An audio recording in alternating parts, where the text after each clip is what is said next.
تخيل تعيش في مكان تشوف فيه مسلم يصلي، ومسيحي داخل كنيسة، ويهودي داخل معبد، وشخص من مجتمع الميم ماشي عادي، وكلهم في نفس الشارع. دي البرازيل، بلد ممكن تشوف فيها واحدة بالنقاب وجنبها بنت بالبكيني، وشخص لابس صليب، وشخص لا ديني ولا حد واقف يحاسب التاني.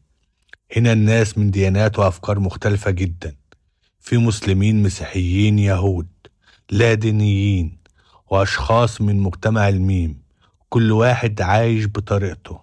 حتى داخل الإسلام في طوائف مختلفة، أهل السنة والجماعة والشيعة والصوفية والسلفية والإسماعيلية. والغريب إن كل دول ممكن يعيشوا في نفس المكان. البرازيل ما عندهاش دين رسمي للدولة، البرازيل بلا دين، والقانون يقول من حقك تؤمن أو لا تؤمن، وتلبس اللي انت عاوزه طالما لا تؤذي غيرك. هل البرازيل كاملة؟ لا، فيها مشاكل وعنصرية مثل أي بلد، لكن المختلف هنا إن الناس متعودة تشوف الاختلاف كل يوم. تشوف محجبة وجنبها واحدة بملابس مفتوحة، وشخص يقرأ القرآن، وشخص يحتفل في الكرنفال، كل واحد يكمل حياته. وهنا السؤال الحقيقي، هل الناس فعلا تؤمن بالحرية، ولا الحرية فقط للناس اللي تشبههم؟ لأن أصعب شيء ليس أن تحب شخصا مختلفا عنك، بل أن تتركه يعيش بسلام.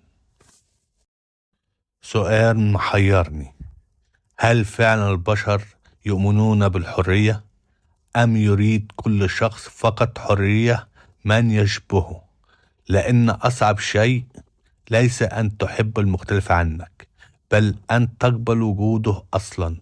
في النهاية البرازيل ليست بلدا يجعل الناس متشابهين، بل بلد يجعل ملايين المختلفين يحاولون العيش معا. هنا البرازيل، بلد الحرية، بلا دين وأنت حر. معاك شركة عالم السفر، شركة موثقة في البرازيل، مسجلة في وزارة السياحة.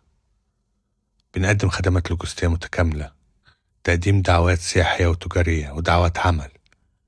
ملحوظة: دعوات العمل ليست تأتي هنا لتعمل بعقد، ولكن دعوات العمل هي فقط أن تأتي لتعقد صفقات تجارية وترجع إلى بلدك.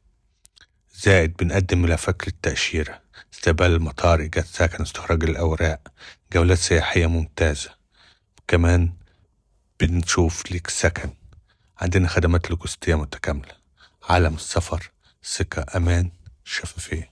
تواصل معنا على رقم الواتساب 0055 11 99 015 301.